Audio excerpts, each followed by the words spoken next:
जय माता रानी दोस्तों, आपके अपने चैनल धर्म साधना में आपका बहुत बहुत स्वागत है। माँ भगवती दुर्गा की कृपा सदैव आप और आपके समस्त परिवार पर बनी रहे। दोस्तों, आज की वीडियो में मैं आपसे बात करने वाली हूँ परिवर्तनी एकादशी व्रत के पारण के शुभ मुहूर्त और पारण की संपूर्ण विधि के बारे में। जिस प्रकार से हम व्रत धारण करते हैं संकल्प के साथ और पूरे विधि विधान से व्रत के सभी नियमों का पालन करते हैं, उसी प्रकार से एकादशी के व्रत में पारण का भी महत्व होता है। मतलब जितना महत्व आपके व्रत का है उतना ही महत्व व्रत के पारण का भी होता है। अगर हम सही प्रकार से व्रत करें लेकिन व्रत का पारण सही प्रकार से ना करें या फिर व्रत का समापन सही तरीके से ना करें तो ऐसे में हमारे किए गए व्रत का संपूर्ण फल हमें प्राप्त नहीं होता। इसलिए व्रत का जो पारण का दिन होता है बहुत महत्वपूर्ण होता है। तो आज की वीडियो में आप जानेंगे कि दान आपको किस प्रकार से करना है, किन चीज़ों का दान करना है, कौन सी चीज़ों से आपको व्रत खोलना है और किस प्रकार से अपने व्रत का संपूर्ण विधि से समापन करना है। तो बहुत महत्वपूर्ण है आज की वीडियो, पूरा ज़रूर देखिए और अगर अच्छी लगे वीडियो तो लाइक भी ज़रूर कीजिए। अब बात करें पारण विधि के बारे में तो देखिए, एकादशी के दिन हम व्रत करते हैं और व्रत का पारण हम करते हैं द्वादशी तिथि में। तो द्वादशी तिथि के दिन प्रातःकाल जल्दी उठना चाहिए। उठकर नित्य कर्मों से निवृत्त हो जाइए और स्नान कर लीजिए।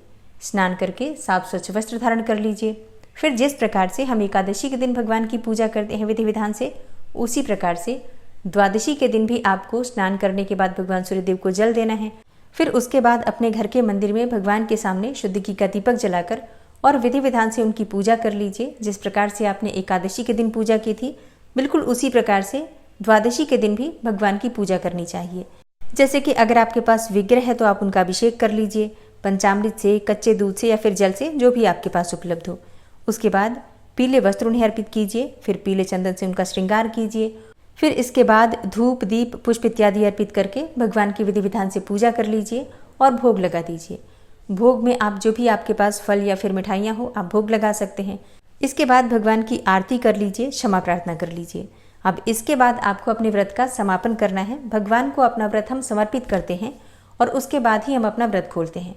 तो भगवान के सामने जिस प्रकार से हम संकल्प लेते हैं व्रत का, जैसे कि कई भक्त हैं जो कि हाथ में जल और पुष्प लेकर संकल्प करते हैं, कई भक्त हैं जो कि मानसिक रूप से संकल्प लेते हैं। तो जिस प्रकार से आपने संकल्प लिया है उसी प्रकार से आपको अपना व्रत समर्पित करना है भगवान को, यानी कि व्रत का समापन करना है। भगवान के सामने दोनों हाथ जोड़कर आप प्रार्थना कीजिए कि हे श्री हरि विष्णु, हे जगत के पालनहार, हे जगदीश्वर, आपकी कृपा से मैंने एकादशी का व्रत किया और आपकी कृपा से मेरा ये व्रत निर्विघ्न रूप से बिना किसी विघ्न बाधा के पूर्ण हो गया। तो आप इसी प्रकार से अपनी कृपा मुझ पर बनाए रखिए। व्रत में, पूजा पाठ में किसी भी प्रकार से जाने अनजाने मुझसे कोई भूल चूक हुई हो, इसके लिए मुझे क्षमा कीजिए और सदैव अपनी कृपा इसी प्रकार से बनाए रखिए। मेरा व्रत, मेरी पूजा, मेरी प्रार्थना आप स्वीकार कीजिए और इस व्रत का शुभ फल मुझे प्रदान कीजिए। और कई भक्त हैं जो कि किसी कामना के निमित्त ये व्रत धारण करते हैं, तो अपनी मनोकामना को पूर्ण करने के लिए इस समय आप भगवान से प्रार्थना कर सकते हैं।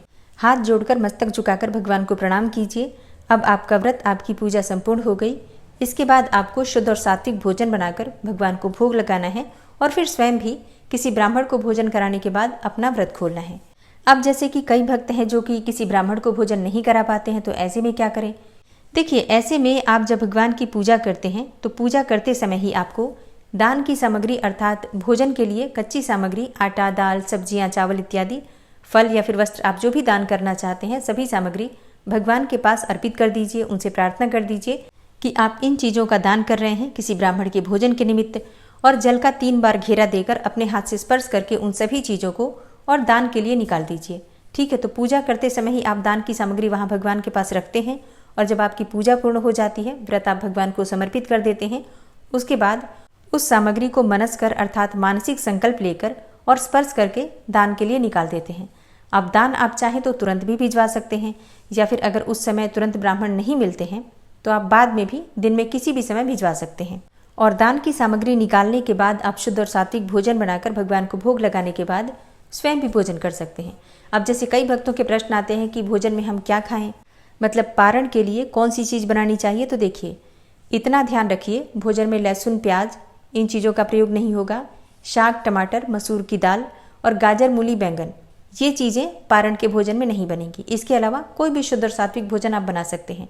आप दाल चावल की खिचड़ी बना सकते हैं, चावल बना सकते हैं, चावल की खीर बना सकते हैं, या फिर रोटी, सब्जी, दाल बना सकते हैं, या फिर हलवा बना सकते हैं, पूरी बना सकते हैं। कोई भी वस्तु जो कि शुद्ध और सात्विक हो, शुद्ध मन से, पूरे सात्विक मन से, श्रद्धा भाव से भगवान के भोग के निमित्त बनाइए और उन्हें भोग लगाने के बाद आप स्वयं भी प्रसाद स्वरूप ग्रहण कर सकते हैं। यहाँ एक चीज़ का आपको ध्यान रखना है, घर की रसोई साफ होनी चाहिए जब आप भोग बनाते हैं तो। दूसरी चीज़, एकादशी व्रत का जो पारण बनता है शास्त्रों के अनुसार उसे गाय के घी में बनाना चाहिए, लेकिन गाय का घी इतनी आसानी से मिल नहीं पाता है, तो ऐसे में आप शुद्ध घी का भी प्रयोग कर सकते हैं। मतलब कोई सा भी घी हो आप उसका प्रयोग कर सकते हैं। अब कई भक्तों के प्रश्न आते हैं कि हमें घी नहीं मिल पाता है या हमारे पास घी नहीं है, संभव नहीं है, उपलब्ध नहीं है, कोई भी बात हो, तो ऐसे में हम भोजन कैसे बनाएं। तो ऐसे में आप सूरजमुखी के तेल में, मूंगफली के तेल में, इन सभी चीज़ों में भी भोजन बना सकते हैं। ऑलिव ऑयल में आप भोजन बना सकते हैं, कोई दिक्कत नहीं है। सरसों के तेल का प्रयोग मत कीजिए, बस इस बात का ध्यान रखिए। आपका अगला प्रश्न होता है कि क्या द्वादशी के दिन हम 2 या 3 बार भोजन कर सकते हैं।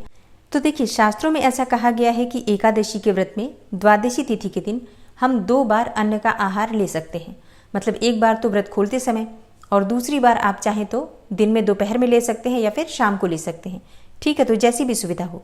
दिन में आप फलाहार इत्यादि कर सकते हैं, फल ले सकते हैं। मतलब जिस प्रकार से एकादशी में हम फलाहार करते हैं उसी प्रकार से द्वादशी में भी दिन में फलाहार कर सकते हैं। और आपका अगला प्रश्न आता है कि क्या द्वादशी के दिन हम लहसुन प्याज खा सकते हैं। नहीं, देखिए, द्वादशी के दिन भी लहसुन प्याज नहीं खाना चाहिए। द्वादशी को बिल्कुल शुद्ध और सात्विक भोजन आपको दोनों बार लेना है। ठीक है। एक प्रश्न आता है कि अगर हम पीरियड्स में हैं, सूतक या पातक में हैं, तो दान कैसे निकालें। देखिए, फिर आप मन में संकल्प कर लीजिए कि आप दान करेंगे। जिस भी सामग्री का आपको दान करना है उस सामग्री का संकल्प लेकर, और आप मन में मानसिक संकल्प लेकर छोड़ दीजिए। जब आप शुद्ध हो जाते हैं तो आप उस सामग्री का दान कर सकते हैं। चाहे पैसे का दान कर दीजिए या फिर सामग्री का दान कर दीजिए, जो भी आपकी सुविधा हो। तो एकादशी व्रत का पारण करते समय द्वादशी तिथि के दिन हमें इन सभी बातों का ध्यान रखना चाहिए।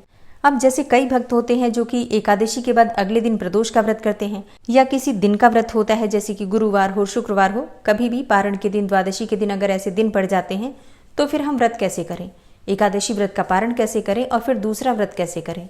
देखिए, ऐसे में आप तुलसी के पत्ते के साथ गंगा जल लेकर या फिर भगवान का चरणामृत लेकर और उसमें एक दाना चावल रखकर इसी से आप अपना व्रत खोल सकते हैं। बस एक चीज़ का ध्यान रखना है, चावल को चबाना नहीं है, उसे निगल लेना है। ठीक है। इसी प्रकार से आप अपना पारण कर सकते हैं। शुभ मुहूर्त में ही आपको अपना व्रत खोलना है और इसके बाद से व्रत खोलने के बाद आप दूसरे व्रत का संकल्प लेकर दूसरा व्रत भी कर सकते हैं। और अब बात करें पारण के शुभ मुहूर्त के बारे में, तो देखिए, द्वादशी तिथि में इस व्रत का पारण किया जाता है। 14 सितंबर 2024 को रात्रि में 8:41 पर द्वादशी तिथि प्रारंभ हो रही है और समाप्त होगी 15 सितंबर को शाम को 6:12 पर।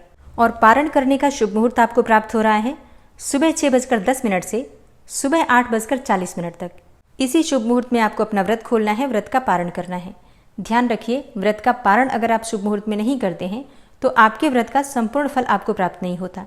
तो पारण के शुभ मुहूर्त का ध्यान अवश्य रखना चाहिए। दोस्तों, अगर आप पितृपक्ष के विषय में जानना चाहते हैं या फिर जीवित पुत्रिका व्रत से संबंधित जानकारी चाहते हैं तो चैनल पर वीडियो अपलोड हो चुकी है, ज़रूर देख लीजिए। और इसके अलावा भी अगर आपका कोई प्रश्न हो या फिर कोई विशेष वीडियो देखना चाहते हैं, कोई सुझाव देना चाहते हैं तो कमेंट बॉक्स में ज़रूर लिख दीजिए। मिलती हूँ मैं आपसे अगली वीडियो में, तब तक के लिए जय श्री राधे।